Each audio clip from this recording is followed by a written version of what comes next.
I wonder what my lady would say. I wonder what my lady would say. I wonder what my lady would say. Hi, you're watching GCTV. My name is Mallory. I'm here with the Stone Soup director. I forgot your name, sorry. Kirsten. Welcome. Levitt. Well, thank you, Mallory. Thanks so much for having me. No problem. What is Stone Soup Cafe? Can you tell me about some of the programs you offer? Sure thing. Stone Soup Cafe is a pay-what-you-can cafe.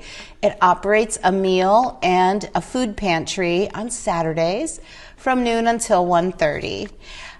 We've been in existence since 2011 here in Greenfield, so a long time now.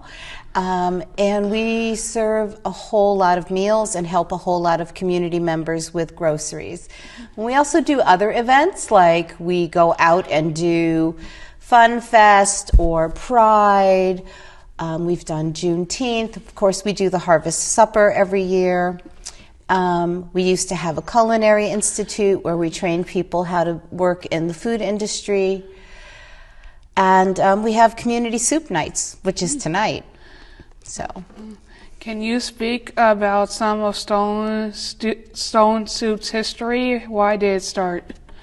So the reason Stone Soup started was because Zen Peace Master Bernie Glassman and his student, Jeff Bridges, they got to know each other really well. They wrote a book together called The Dude and the Zen Master.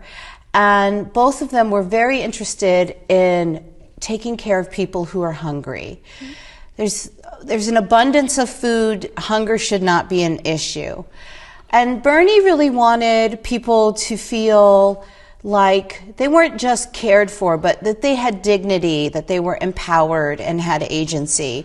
And so they created a cafe. And they did it in Montague in 2009, 2010.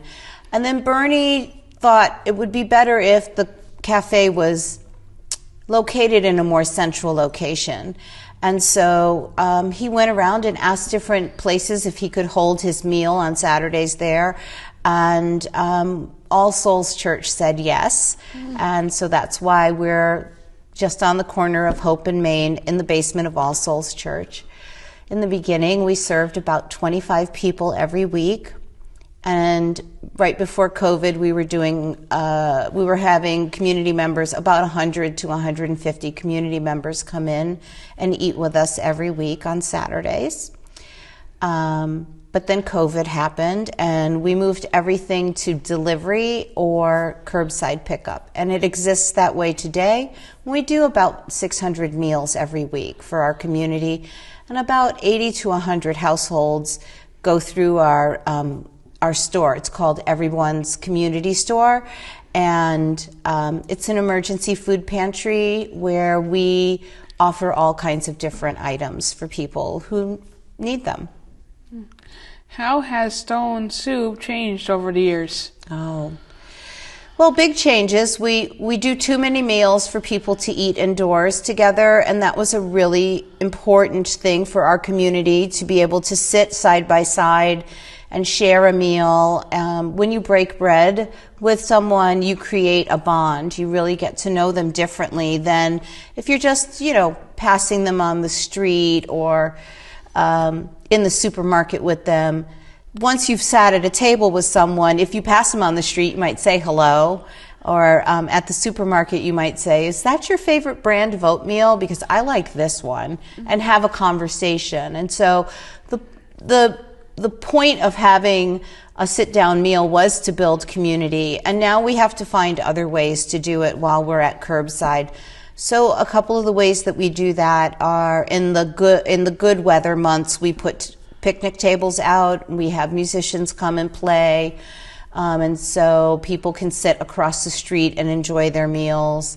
We have art on display all the time. We have community organizations come and table with us. And we get to know people anyway, but it's just too big an operation for people to sit inside, and that is the biggest difference. The other difference is that we didn't used to have a pantry. But during COVID, our community asked if we had extra food, and so we started bringing it in. And everyone's community store was born that way. What is your job in the organization? Well, after Bernie brought the meal to Greenfield, I started volunteering right away, and I realized that they really needed a chef, and I'm a chef, and so and it was on the weekend because I was also a school teacher. I'm retired now, but I started chefing for them, and then we really wanted to have local ingredients, and so I started not only chefing, but I started our food committee program way back in the beginning. And over the years, I've done chefing continuously, and then about 8 years ago, I became the executive director and the chef. And so I wear lots of hats, and I do lots of jobs. And hopefully what will happen is I will bring on somebody who will be our new executive chef. I have somebody who I think is the right person, and I'll just do the executive director job. And that job is going out and meeting with other nonprofit organizations, getting involved with our legislators, both state, local, and federal, talking to people who can be investors in our organization and our programs, writing grants, managing people. I do a lot of that already, but I'll just have more time to do it once somebody else is cooking. What was your career path like prior to working at the Stone Soup Cafe? Oh, I love that question. So I did accounts payable, which is a function of bookkeeping, for many years, and then I went to college to become a teacher, and I was a teacher for 20 years, and I got a lot of degrees because that's what teachers do. They go and they keep getting more and more education. So I became a literacy specialist, and I taught teachers how to teach reading, and I did a lot of different testing for students and workshops. I did workshops and professional development and test analysis and all kinds of interesting different things. In the last 2 years of my teaching career, I taught second grade in Turners Falls, and I really loved it. I loved my colleagues and the kids, but it was time for me to retire and move on to the career at Stone Soup. I was already doing that work at Stone Soup. I just needed to do it full time. I had a vision for the organization that's still unfolding. When you were younger, did you think this would be the job you would have? No, I thought I would be an opera star. I was a trained singer. I come from New York City. I have an opera singer mother, and my father's passed away, but he was a Broadway actor and singer, and so I thought I was going to go into theater. And that isn't what I did at all. I mean, I still sing, but I sing at the church choir, or sometimes I'll join another organization and sing, but I didn't think I'd be a chef. What advice would you give to your younger self based on what you know now? Oh, wow. What a mind-blowing question.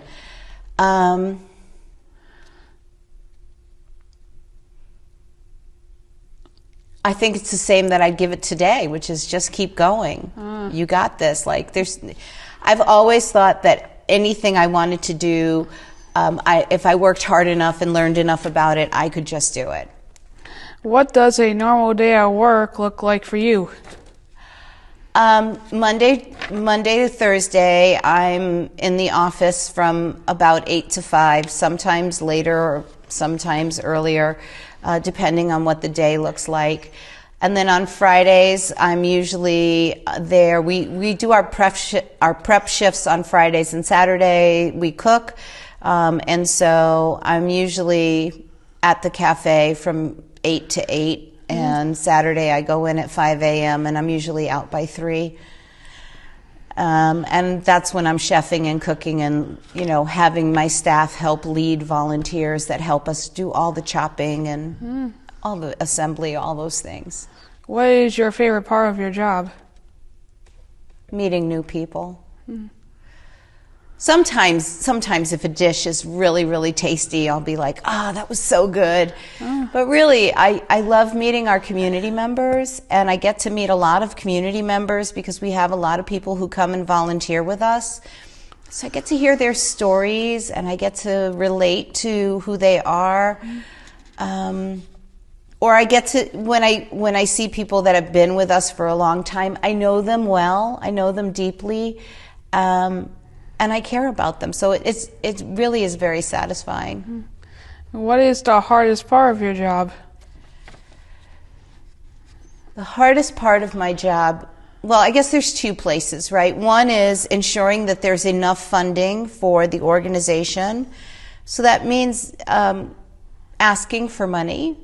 And asking for money is not easy. You have to have a really, really strong sense of yourself to not feel rejected if somebody can't help you. You can't take it personally. You have to really understand that people are doing what they can, when they can, or businesses or government, right? And I think the other hard part of my job is telling somebody when they need to do something differently or better. Because you never know how someone's going to receive that. And so that's when relationship really comes into play. When you have a good relationship, you should be able to speak with someone and be very honest and say, I need you to change the way you're doing this. And can we talk about that? What skills do you think are essential for someone in your position? Oh, yeah. I think I'm very creative. I'm very curious. I have a good understanding of numbers and finance, but I also have a really good understanding of what flavors there are. So because I have 2 major jobs, right? Both running an organization, but then running one of its major programs, I definitely have many skill sets that I'm using. So, I need to understand what allergens are. I need to understand how to cook something. I need to know how many cases of zucchini do I need for 600 meals. I need to know how many hours to budget for my staff for a year. I need to be able to speak in public like we're doing right now, you and I, and, we're on TV. But I also need to know how to speak in a room full of people, and I've done that. I need to know how to speak with the board of directors who run our nonprofit, and then I need to know how to speak with just our regular community members. There are a lot of skills that happen. What keeps you motivated in this line of work? Our community, the need in our community. Being able to be of service is one of those things that I am so grateful and humbled to be able to do, to ensure that people get their basic needs met. I mean, eating and having good nutrition and not being hungry, those are like basic human rights. And so I'm just so grateful that I'm able to be working in community. I understand Stone Soup does a lot of different things for the community. Can you speak about how Stone Soup came to do some of the programs it has today? Sure. So the reason why we have a Saturday meal is because there was no food on the weekend in Greenfield for people who needed emergency food. And so that's why we picked Saturdays, and we filled a gap that was there because there was nothing on the weekend. And that meal continues to this day on Saturday, filling a gap because there is no meal on Saturdays anywhere. During COVID, there's another meal that was started by St. James and Andrew, and we love all the other meal programs in town. And that meal, that is going to end in October, and we'll still be doing Saturday. So we will once again be the only meal in Greenfield on the weekend. And then during COVID, as I said earlier, the community asked for groceries, and that's why everyone's community store is in existence, is because the community asked for it. The community named Stone Soup Cafe. Oh, really? Yeah, we sat in circles way back in 2011, and we talked with one another about what's a good name, and people selected, and then we took a month of Saturdays to talk about the names, pick names, and then voted. The community named Stone Soup Cafe, and the programs that Stone Soup Cafe does are all about the community. Even we have a program that most of the community doesn't know about, which is we do catering, and all of the money that we make from doing a catering goes right back into feeding the community or purchasing groceries for the community. So all of the things that we do and have done have always been about what our community needs. That's pretty cool. Thanks. How does Stone Soup get funding for its different programs? There's a lot of different ways that we get funding. So, of course, there are private donations. There are people who pay what they can for their meal. We get grants from foundations and businesses, and we get sponsorships. Sometimes we're lucky enough to get a city, a local, or a state, or some kind of federal pass-through grant. We don't get money directly from the federal government, but we do have like a community development block grant through the city of Greenfield. It's really federal money that the city is investing in other organizations. So that's pretty much, and we get it from our catering, and we get it from some events that we do when we're out in public and we're doing things. So one new thing that we're doing is every first and third Saturday, we're going to Greenfield's Farmers Market, and we're selling baked goods because we're 100% gluten-free. And that's another thing. The community asked for a gluten-free product, and the only way to make something truly gluten-free was to do it 100%. And so that's what we do. And so now we're selling some baked goods at the farmers markets each Saturday, and the money from that will go back to feed the community. What are some of the biggest needs of Greenfield, and how does the Stone Soup address these needs? So at its very heart, Stone Soup addresses the need of hunger, people needing a good, delicious, nutritious meal. Okay. But there are other things that Stone Soup does that people might not think of as community needs, although I do. Provides places where people can talk with one another and build relationships. Provides opportunities to volunteer so that people feel like they're doing good and giving back to their community. We have volunteers that are 4 years old to almost 100 years old, and they come and they volunteer with us all the time. We do community outreach. Our meals that are delivered, a lot of times the same driver is going to the same house week after week, and they get to know the people who are receiving those meals, and it's like a well check. And people notice if somebody isn't coming to the door, like they'll let us know that we might need to check in on our neighbor. We provide ways in which people can enjoy art and music for free on the weekends, especially in the good weather. Especially, we provide a way for people to experience the bounty of the county at Harvest Supper when we make we make a huge chef's dinner. We usually have 15 or 16 menu items, and we invite everybody to come. About 1,000 people come to the town square, and there's music and activities and food, and they get to eat what's local, and that's important. And I think we really, just by the food alone, we're saying we believe in good nutrition. So our items are fresh vegetables. Like 95% of the time, our items are fresh.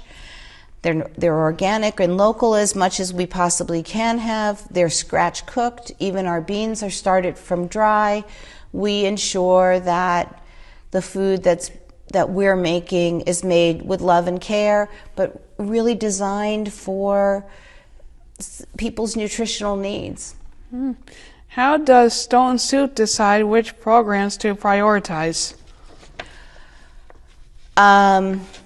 Funding always decides. So a good example of that is we had a culinary institute for 3 years, and the reason we had that was because we received special funding for that. And we don't have it this year because we did not receive any funding. And that was sad, to start a program and create an entire workforce development program and then have to stop it. But the reality is that funding helps us ensure that programs continue. And luckily, right now, we're managing our funding the best we can to continue having the meals program and the pantry program. How does Stone Soup cooperate with other community organizations or local government? Oh, it's great. Stone Soup has been at the forefront of collaboration all over the valley. Oh, really? Oh, yeah. We work with, I couldn't even begin to name all of the different places and people and organizations that we interact with and consider our partners. I'll just shout out a few. So, of course, one of our partners is the Food Bank of Western Massachusetts. We're a member agency, but we also work with them to ensure that what we're doing gets put out to other agencies. We share our resources and our information as much as possible. Last year, we've been a member of the Franklin County Resource Network, which is a part of Community Action Pioneer Valley, for 6 or 8 years now. It feels like time just flies, so I'm like, oh, wow.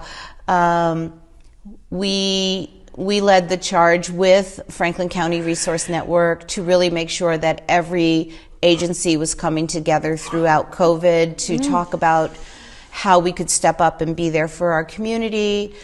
We work with Rachel's Table, who's doing gleaning, or Deerfield Academy, who's doing gleaning. We work with Just Roots. I could go on and on and on. Oh, wow. There are over 50 farms that work with us to donate produce, or we buy produce from. We try to really stay local. We work with local supermarkets, Foster's especially, but also Big Y and Stop and Shop. And we work with places like the Brick House and Franklin County Community Meals Program, to just be together and to support one another. We have a new Franklin County Nonprofit Leadership Steering Committee that has the ARC, the United Way, Nell Quit, Stone Soup, the Brick House, and others. And I'm sorry, friends who are watching this, who I didn't shout you out. And we've been planning opportunities for nonprofits to get together and talk about how we can share resources. So I wouldn't say I'm the founder of that event. That's more Gary from Life Path and Fred from the ARC. And then I came in and said, let's do it, and we did it. But we really are saying, we're saying loud and clear as nonprofits in the Valley that we need to share our resources, that we need to work smarter, and we need to collaborate. And we're doing a lot of that, quite a bit of that. What are some of the biggest challenges Stone Soup faces today?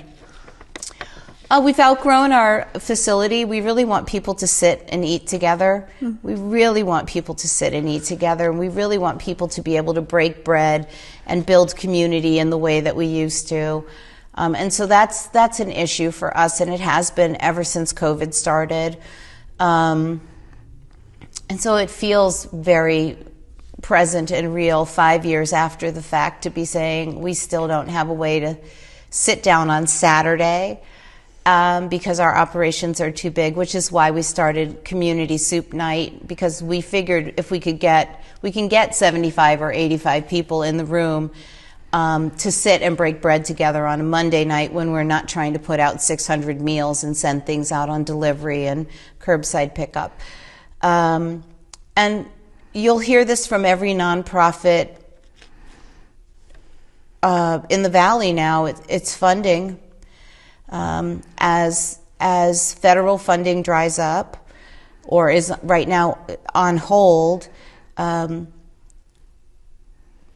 we don't get federal funding directly, but it affects every agency around us. And so with what's happening politically, it's affecting people's ability to purchase things. It's affecting prices. It's affecting funding for other agencies.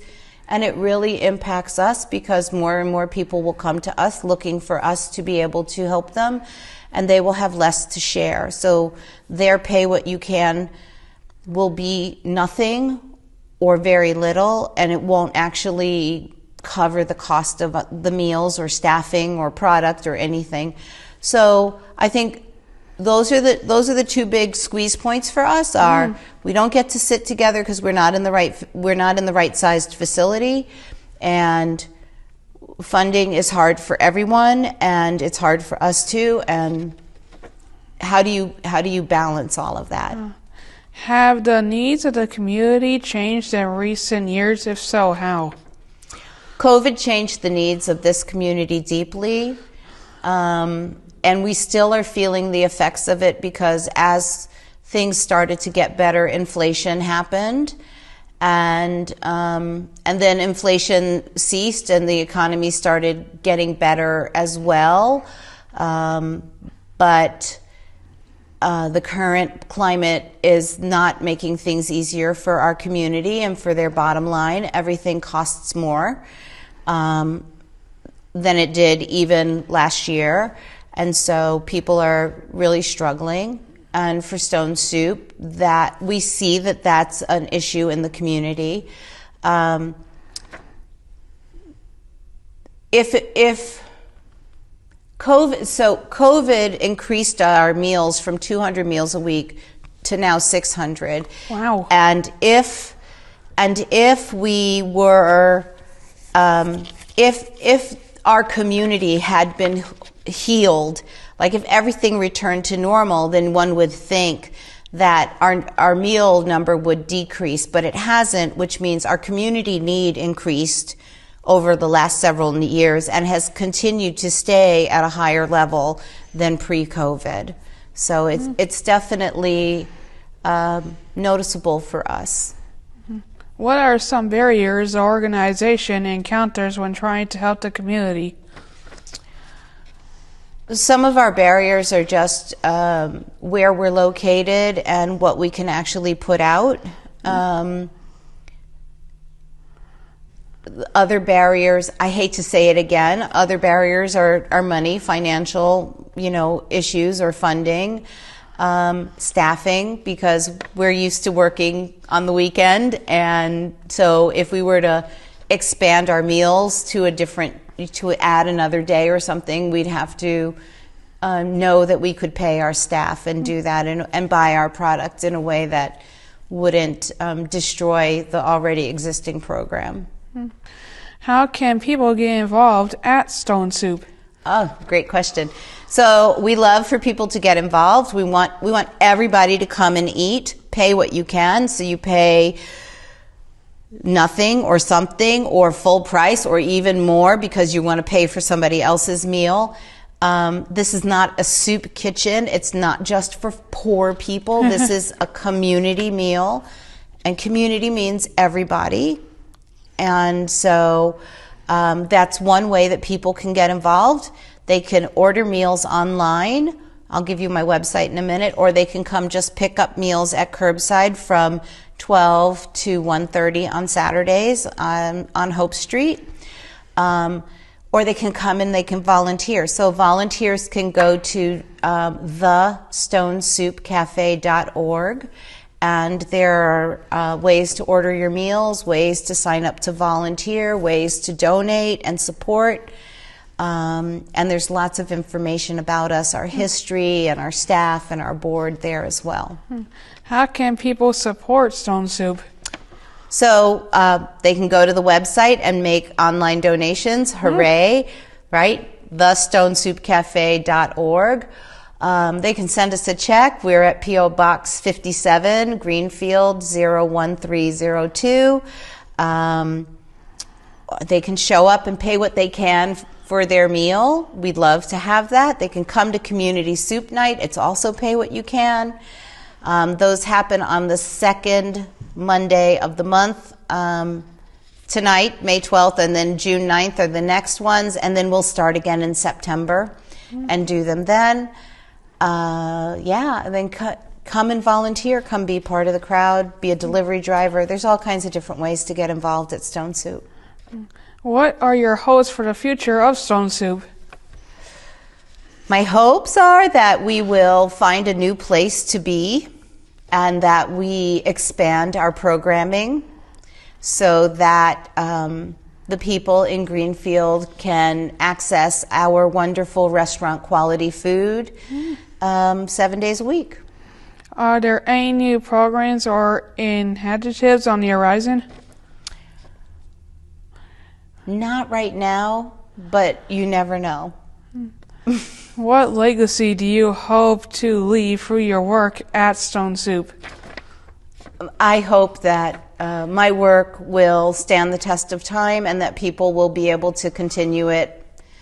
I think that being of service to our community, caring for one another, and showing that that everybody really matters are pieces of my legacy that I want to leave. Like I want people to know that they matter, and I want the next group of people who are cooking for Stone Soup or serving at Stone Soup or volunteering at Stone Soup or eating at Stone Soup, that this is a legacy of love and care for one another. Is there anything else you'd like to share? No, I'm all set. How about you? Yeah. Well, thank you so much for your time today. Oh, my pleasure, Mallory. Thanks so much for having me. It was such a delight to be invited. No problem. And thanks for watching GCTV. See you next time.